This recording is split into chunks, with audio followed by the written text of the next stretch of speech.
Yep, Pete. Good afternoon. Thanks for being here. I thought I'd take a few minutes to go over the highlights from the National Governors Association meeting I attended last week in Washington before taking your questions.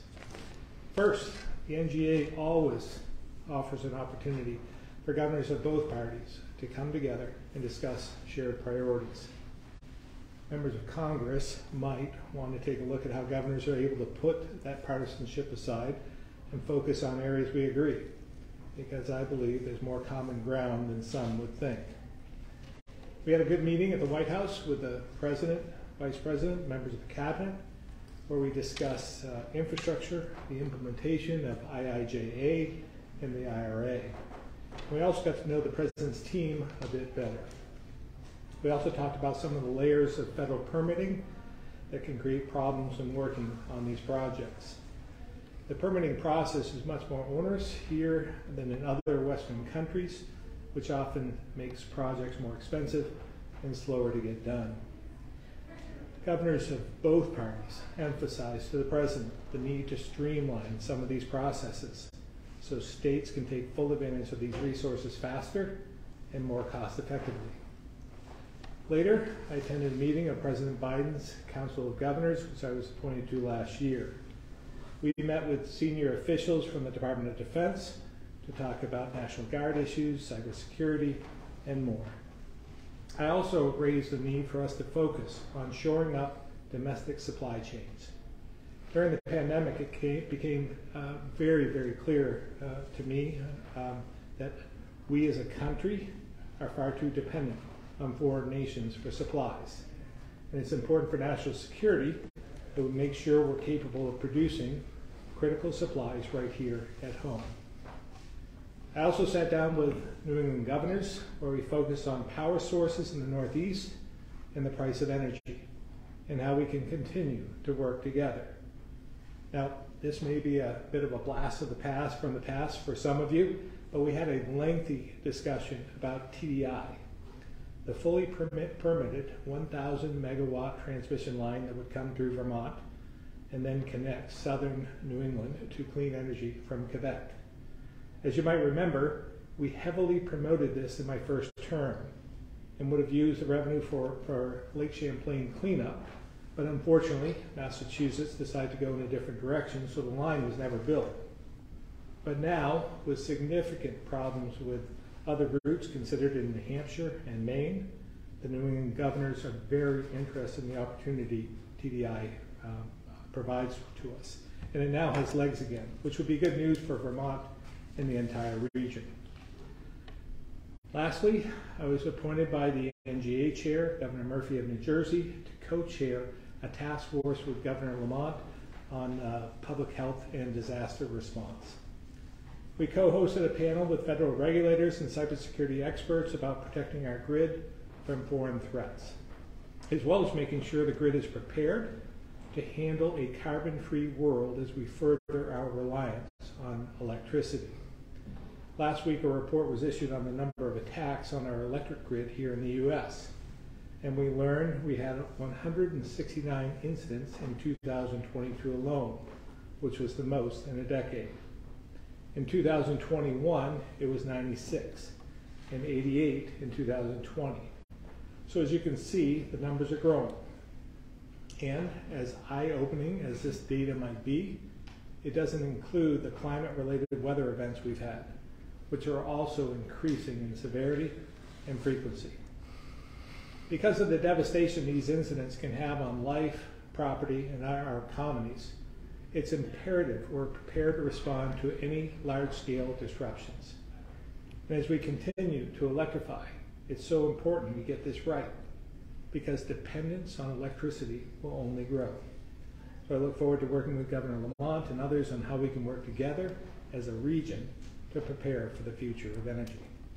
So with that, I'll open up to questions. Can you talk about what immediate next steps look like as it relates to TDI, and sort of talk about why you think this would be so beneficial for Vermont if it were to happen? We did, we had, the other governors had forwarded a letter to the federal government in terms of a grant for this specifically. to help defer some of the costs as they move forward. So it really is about seeing if we're going to receive that grant. But then I think it's important for the New England governors to go back to their folks and see if we can get to the table with TDI and our counterparts in southern New England again.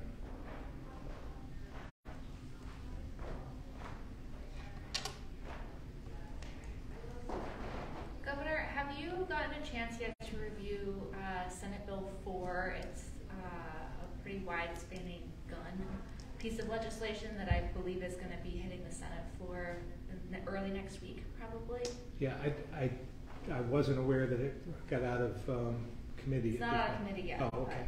I haven't reviewed it at this point. Okay. Part of this week, lawmakers will be looking at suicide prevention as one of the policy arenas, and part of that comes with conversation around waiting periods. I know we looked into this a few years ago. You didn't support it at the time. How is that issue weighing on you now? It's still, I feel as though we should be looking at the root causes of suicide.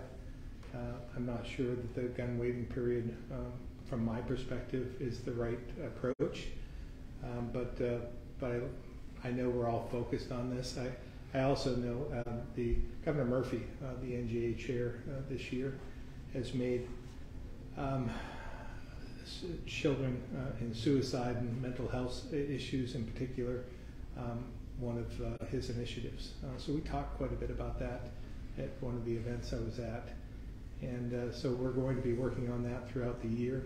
I know the legislature has some thoughts. We have a lot of initiatives in our proposal, our budget proposal, to take some steps forward in that area as well. So I also think it should be highlighted, the 988 provision that was put in place a few months ago. I think we're seeing positive effects from that, and I think that we can again take other steps towards getting to a point where we're seeing a downward trajectory. In other gun news, I don't know, I think it might be Senate Bill 3. I think that's the paramilitary Slate Ridge, banning paramilitary camps. Any thoughts on that bill? Yeah, again, I haven't looked at it specifically, but we've had our challenges, obviously, as a state with that one particular facility, and finally through some of the environmental provisions, zoning regs, and so forth. It looks like we've got that hopefully closed, but I'll take a look at that. I'm not closed-minded to that. I just don't know the particulars and what far-reaching effects it would have.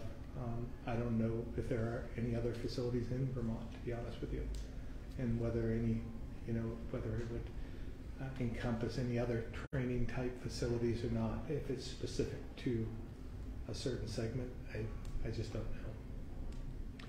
What information can you give us about the swatting incident since you briefed us last week? Yeah, we're still gathering information on that. It appears that it was driven outside of our borders, national borders, but we're trying to get all the information we can at this point. We're still planning to have a debrief on that to see what we can do to better protect ourselves. We also reached out to our congressional delegation. This might be, and I talked to other governors about this as well, but this might be something that we might have to contemplate on a national scale, because I don't know where it can lead us. If it's outside our borders, we don't have the ability to prevent that in some respects. So we might need some help on the federal level to do that. But I might ask Commissioner Morrison if she has any further information on that. Good afternoon, Governor. I don't have additional information. As you mentioned, we are continuing to work with our federal partners to coordinate all the available information from the 21 communities in Vermont. And generally speaking, we're looking to work with them to have one central repository for that information. And as you mentioned, there is every indication that this is an international origin, so it would likely be investigated primarily at the federal level, but we just haven't gotten to that place yet to make that final determination. So more to come, and as the governor mentioned, we are meeting internally to debrief more community level things, how our response went and how we can be better prepared in the future, and other aspects of the incident, such as how can we continue to build resilience and hopefully minimize the amount of trauma that incidents like this cause within our schools and our communities, because that was scary stuff. So we'll continue to learn all the lessons we can from this and apply them going forward across state government, not just from the police perspective. How are you able to determine, Commissioner, that the calls originated out of the country?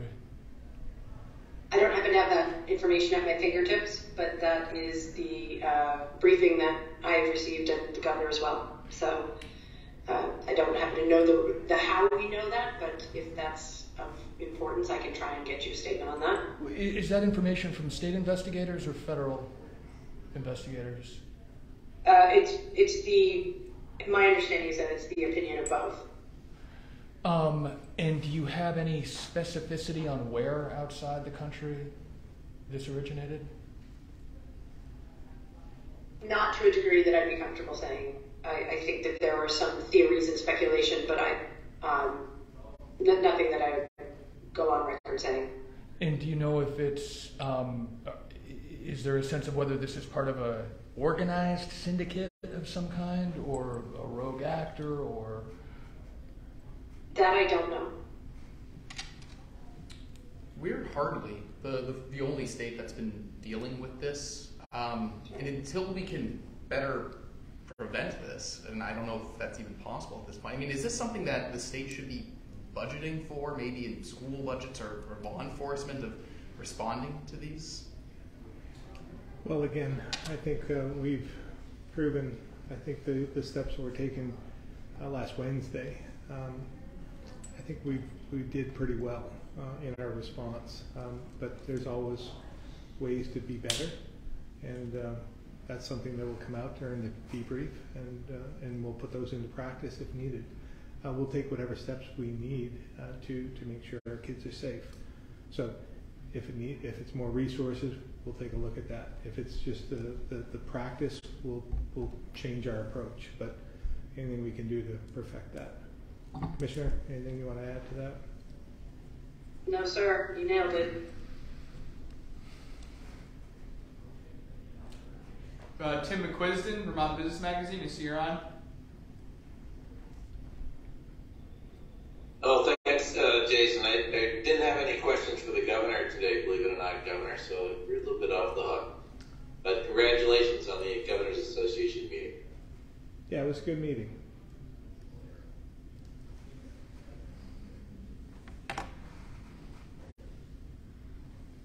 Ed Barber, do you happen to be on?